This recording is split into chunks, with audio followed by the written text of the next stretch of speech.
Hai, halo Sobat Alfa Teknik, saya Rafael, bahagia habis berbagi ilmu dan pengalaman kepada rekan-rekan khususnya di bidang elektronika. Dan di video kali ini kita akan memperbaiki televisi rakitan atau televisi Cina yang menggunakan modul rakitan atau modul universal yang keluhannya mati standby, tidak bisa start.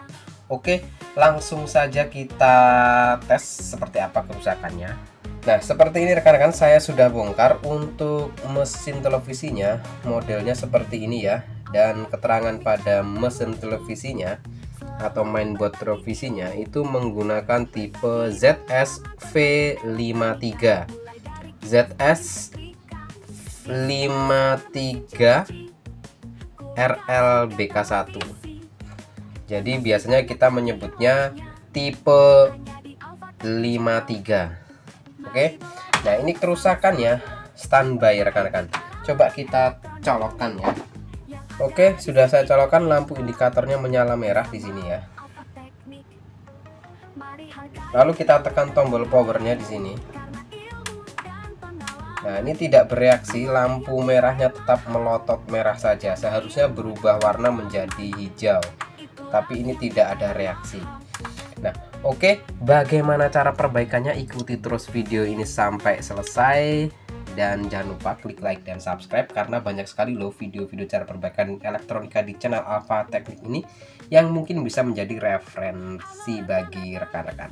Oke rekan-rekan, langsung saja kita perbaiki.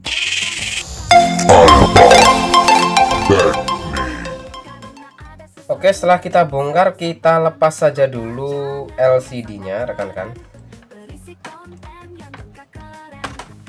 Maksud saya kabel LVDS untuk LCD-nya kita lepas, juga backlight-nya kita lepas di sini. Nah, bagi rekan-rekan yang memerlukan mainboard universal seperti ini, rekan-rekan bisa cek di keranjang video ya. Nah, karena kita tidak membutuhkan ini LCD-nya, untuk sementara kita singkirkan LCD-nya. Oke, kita fokus di mesinnya saja atau mainboardnya. Nah, oke rekan-rekan, ini mainboardnya kecil sekali seperti ini ya. Ini biasanya digunakan untuk memodifikasi televisi Cina atau juga monitor CPU yang sudah tidak dipakai dimanfaatkan untuk televisi. Caranya kita beli modul universal seperti ini. Ini sudah digital ya, DVB-T2. Kalau kita beli ini nanti kita juga bisa dapat ini yang sepaket, ada dapat power supply-nya juga ya. Lalu ini tombol panelnya serta remote-nya. Ada juga yang menjual hanya mainboardnya saja. Nah, untuk pemasangannya saya akan buatkan video yang lainnya, atau rekan-rekan bisa mencari referensi dari video-video rekan-rekan teknisi untuk instalasinya. Oke. Nah, karena di sini kita akan fokus memperbaiki saja, kita akan memperbaikinya rekan-rekan. Kita tes sekali lagi. Kita colokkan, lampu indikatornya tetap melotot merah, kita tekan lagi untuk powernya di bagian atas ya. Kalau kita baca dari sini powernya, tapi tidak ada reaksi ya. Nah, lalu apa yang harus kita lakukan? Pertama-tama kita harus pastikan dulu tegangan-tegangannya ada semua rekan-rekan. Siapkan avometer. Oke, skala kali DC volt ya. Nah, rekan-rekan yang menginginkan avometer seperti ini, cek juga di keranjang video ya, atau link deskripsi video.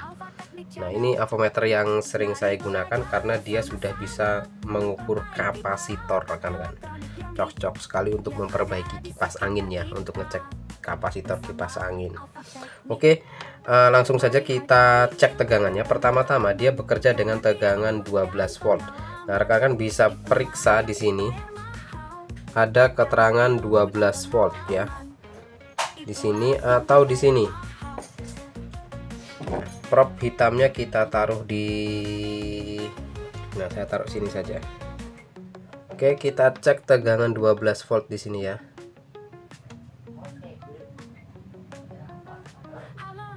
Ya, 12 voltnya ada ya. Terlihat tidak rekan-rekan? Ya, seperti ini mungkin terlihat ya.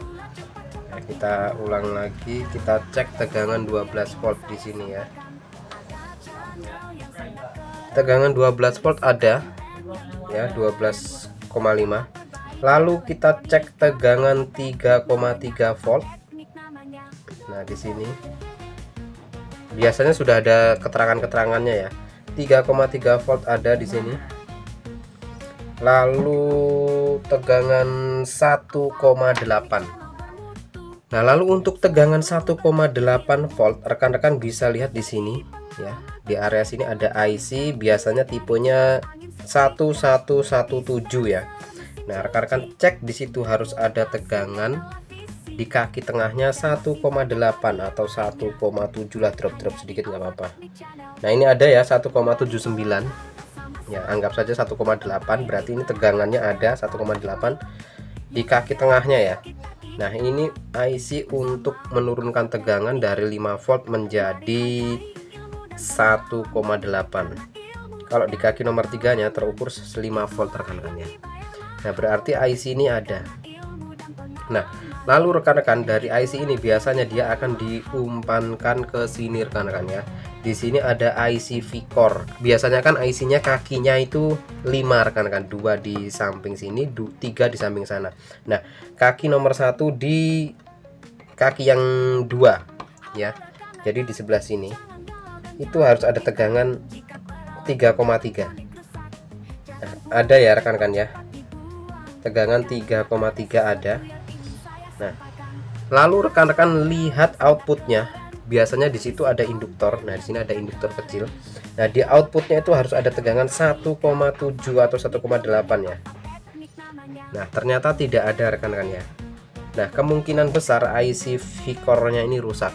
Nah, rekan-rekan bisa mengganti IC V-core-nya. Lalu cek juga di kaki nomor 1 dari IC EEPROM, biasanya 25K64. Di situ ada tegangan 3,3. Berarti ini tegangannya semuanya ada 12 volt, 5 volt, 3,3 volt, 1,8 ada semuanya, tetapi hanya masalah di tegangan output IC V-core ya. Nah, rekan-rekan bisa mengganti IC V-core-nya ini. Nah, saya akan zoom dulu, saya akan balik kameranya ya, saya jelaskan sekali lagi. Nah, oke, ini masih dalam keadaan menyala ya. Saya akan kasih tunjuk pada rekan-rekan ya. Nah, IC V-core itu yang mana? Yang ini rekan-rekan ya. Nah, untuk tegangan 1,8 itu dari sini rekan-rekan ya. Ini dari IC ini. Nah, di sini ada tegangan 5 volt. Di sini ada tegangan 1,8. Kalau tidak ada tegangan 1,8 di sini, kemungkinan IC-nya ini rusak. Nah, tetapi kalau di sini ada, berarti ini IC-nya sudah bekerja. Nah, tinggal di sini rekan-rekan ya. Nah, di sini harus ada tegangan 3,3 volt di kaki nomor satunya yang di sini. Di sini 3,3 ada, tetapi di outputnya yang ke arah induktor ini, di sini harus ada tegangan 1,8 ya. Tetapi di sini tidak ada tegangan di outputnya. Nah, ini elko-nya ya. Nah, bisa juga kapasitor di sini. Ini ada kapasitor. Ini short. Tapi jika kapasitor ini tidak short, bisa juga ini IC V-core-nya. Nah, rekan-rekan bisa mengganti IC V-core-nya ini. Bisa juga di chipsetnya ini yang rusak. Ya. Tetapi karena outputnya di sini tidak ada 1,8. Nah, berarti bisa disimpulkan bahwa IC V-core-nya rusak. Nah, rekan-rekan bisa mengganti IC V-core. Nah, kalau rekan-rekan tidak ingin mengganti, saya berikan triknya. Oke, kita cabut dulu. Nah, saya akan bagikan triknya jika rekan-rekan tidak ingin mengganti IC V-core atau kesulitan mencari IC V-core. Nah, triknya seperti ini rekan-rekan. Nah, kita cari tegangan 1,8, yaitu tentu saja di output dari IC 1117 ini, kita kasih kabel jumperan dengan sebuah resistor 1 ohm. Nah, kita sambung saja.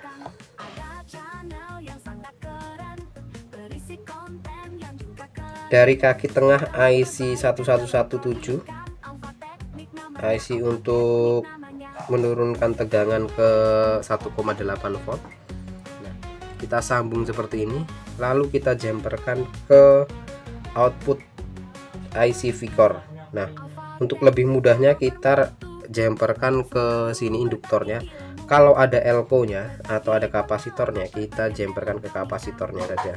Nah, di sini ya, saya akan jumperkan di sini. Oke, jadi seperti ini ya. Saya akan flip kameranya dan zoom supaya rekan-rekan bisa melihat. Nah, oke, jadi kita jumper dari sini ya. Ini. Dari kaki tengah IC 1117 kita jumper, kasih resistor 1 ohm ke sini.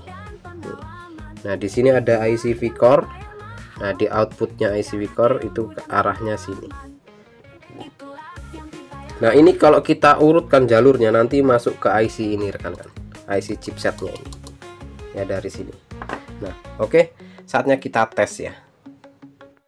Nah, oke rekan-rekan, setelah kita jumper seperti ini ya, rekan-rekan lihat lagi indikatornya ya. Kita akan colokkan. Oke, saya sudah colokkan, lampu indikatornya merah, lalu berkedip berubah menjadi hijau. Nah, kemungkinan ini sudah menyala televisinya. Namun karena kita tidak memasang LCD-nya, maka kita nggak bisa melihat gambarnya ya, hanya berdasarkan indikator. Nah, coba kita pasang LCD-nya. Cabut lagi dan kita pasang LCD-nya.